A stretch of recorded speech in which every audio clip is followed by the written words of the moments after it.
सरपंच ने कह के मंजी दा थां करकन मेरा एक जगह है कि तेरे कोल? ना थां जी, है? ना जी कितने की थां? था अपना वो मोटर करनी बैठी किसी दम जिम्मेदार ने जिन्हें ली ना उसके मकान में बैठ के बैठी है उन्हें जो ਤੁਹਾਡਾ मकान सी वो कितने गया?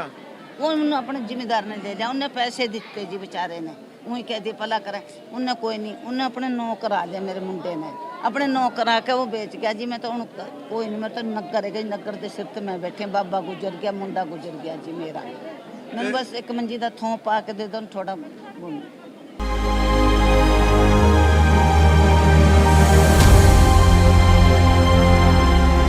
बच्चे हैं अपने माँ बाप को यूं ही छोड़ देते, आप उनका बेटा बनकर उनकी मदद कर रहे हैं, सेवा कर रहे हैं। आज हमने इसका जीता जाता नमूना भी देख लिया। कुछ माएँ बेसहारा है। देखिए हमारे समाज का जो ताना बाना है वो कहीं न कहीं जो हम जुमारियाँ थी उनको भूलते जा रहे हैं और वो कमज़ोर भी हुआ। मुझे कहते हुए कोई गुरेज नहीं है।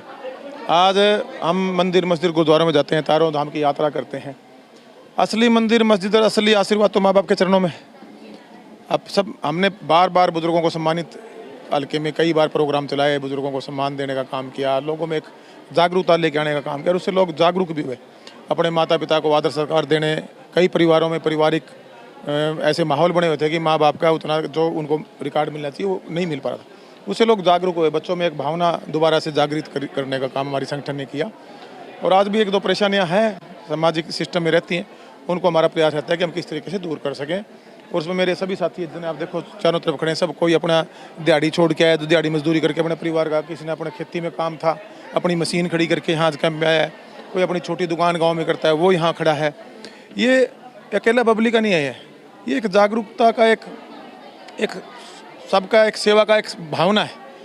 और हमने एक हवन कुंड बनाया, उसमें सबकी आहुति है। और हमारी तरफ से हम नारायण सेवा जो हमारे शास्त्रों में भी लिखा है उसके माध्यम से हमारा संगठन आगे बढ़ रहा है। और ये अनेकों ऐसे काम जिससे हमारे लोगों को की भला हो सके उसमें हम लगे हुए हैं। और ये जो माताएं हैं ये अपने बेटे की तरह अपना बेटा ही समझती हैं। मुझे तो बहनें अपना भाई समझती हैं, नौजवान खड़े हैं अपना भाई समझते हैं। जहाँ तक मेरे से पॉसिबल है, हमारे संगठन से पॉसिबल है, हम वो काम करने का प्रयास करते हैं कि किसी का भला हो सके। इसके अलावा जैसे आप अक्सर अपने भाषणों में कहते हैं कि मुफ्त चीज़ें नहीं देनी चाहिए, क्योंकि कहीं ना कहीं आप ये चीज़ मुफ्त में उपलब्ध करा रहे हैं, इस पर क्या कहें? देखिए क्या पॉलिटिकल लोगों ने देखिए आज एक प्रदेश को चलाना, देश को चलाना है। आज प्रदेश की सरकार में मैं भी बैठा हूँ।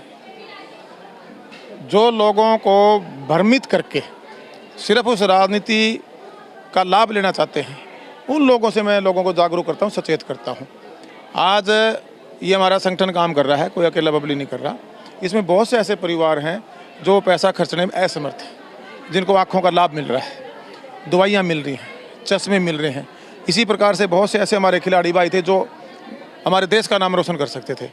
गांव देहात में हमने उनको प्रमोट करने का काम किया, उनको वो खेलों में सुविधाएं देने का काम किया। इसी प्रकार मैंने बताया बुजुर्गों को सम्मान हमने देने का काम किया ताकि हम हमारे समाज में उनका आदर सत्कार और बढ़ सके। इसी प्रकार हमने छत्तीस बिरादरी को इकट्ठा करके मधुर मिलन समारोह करने का काम किया कि सर्व समाज के लोग हम एक हैं। ये जात पात वाला जहर जो राजनीतिक स्वार्थी लोग फैलाते हैं उससे हम हल्के को बाहर निकालते। मेरा हल्का निकला। आप देखिए हर वर्ग, हर गांव में, हर बूथ पे जब इसको राजनीतिक रंग लोगों में आया, भाई हमें हमारे नुमाइंदगी बबली को देनी है, हमारे इस समाज सेवक को हमारा जनप्रतिनिधि सेवक के रूप में हमने बनाना है, तो कहीं ना कहीं लोग अच्छे जो लोग हैं उनकी तलाश में हैं। और जो ये राजनीतिक षड्यंत्र करने वाले लोग, राजनीतिक भेदभाव करने वाले लोग, जात पात का जहर फैलाने वाले लोग, अमीर गरीब की खाई खोदने वाले लोग, इनका समय आने वाले समय में अगर अच्छे लोग राजनीति में आएंगे तो मैं मानता हूँ प्रदेश में ख़त्म हो जाएगा। जी, इसके अलावा जैसे आप लगातार खुद भी जितने भी आपके कैंप लगे अलग अलग गाँव में, वहाँ खुद जाते हैं, जायज़ा लेते हैं कि सही चल रहे हैं नहीं चल रहे हैं। इसके अलावा कई लोग आने से डरते भी है क्योंकि जो कैंप्स होते हैं अक्सर वहाँ पर क्वालिटी के साथ बहुत कॉम्प्रोमाइज़ किया जाता है। बिल्कुल, सबसे पहले हमने खिलाड़ियों को सम्मान दिया। आज से 12 साल पहले, आज भी उसी किट से लोग खेल रहे हैं। हमने फोटो सेशन का हमने कोई काम नहीं किया, जो भी काम किया क्वालिटी के साथ किया। कैंप भी ये हमारा पहला कैंप नहीं है। इसमें करीबन हमारे 1.5 से 2 महीने तो डोर टू डोर अभियान में फार्म भरने में लगे। पूरा प्रॉपर एक प्रोसेस, एक यूनिट पूरी प्लानिंग के साथ काम होता है। और करीबन 1.5 से 2 महीने ही अब इसमें इनके आँखों के चेकअप और ऑपरेशन में लगेंगे। और बिल्कुल गुणवत्ता के साथ, अच्छी क्वालिटी के साथ, डॉक्टरों के साथ पूरा उनके साथ MOU साइन किया है। एक भी परमात्मा के आशीर्वाद से आज तक कहीं दिक्कत नहीं आई। बाकी तो उस परमात्मा की है। और डॉक्टर अच्छे हैं, अच्छे से काम कर रहे हैं और क्वालिटी के साथ। किसी ने कोई ठोप थोड़ी रखी हमारे ऊपर ये काम। हम हमारी भावना से कर रहे हैं, हमारे साथी अपनी भावना से कर रहे हैं, कोई ज़बरदस्ती थोड़ी ना है। जब भावना से काम करो तो उसको अच्छी क्वालिटी के साथ भी करो। तो हम क्वालिटी के साथ, ऐसे हम डेवलपमेंट में क्वालिटी लेके आने लग रहे हैं, ऐसे हम हमारे डिपार्टमेंट को हम जो उसके अंदर एक गंदगी फैली थी उसकी सफाई को लेकर क्वालिटी पैदा कर रहे हैं। ऐसे हल्के में आपने पिछले 12-14 साल का हमारा काम करने का एक तरीका देखा होगा, उसमें हमने क्वालिटी इंप्रूव की है, लोगों के विश्वास में क्वालिटी इंप्रूव की है, लोगों की सेवा में क्वालिटी इंप्रूव की है। दिखावे का हमारे संगठन में कोई काम नहीं, जो भी काम बोल दिया उसको हम 100% करते हैं।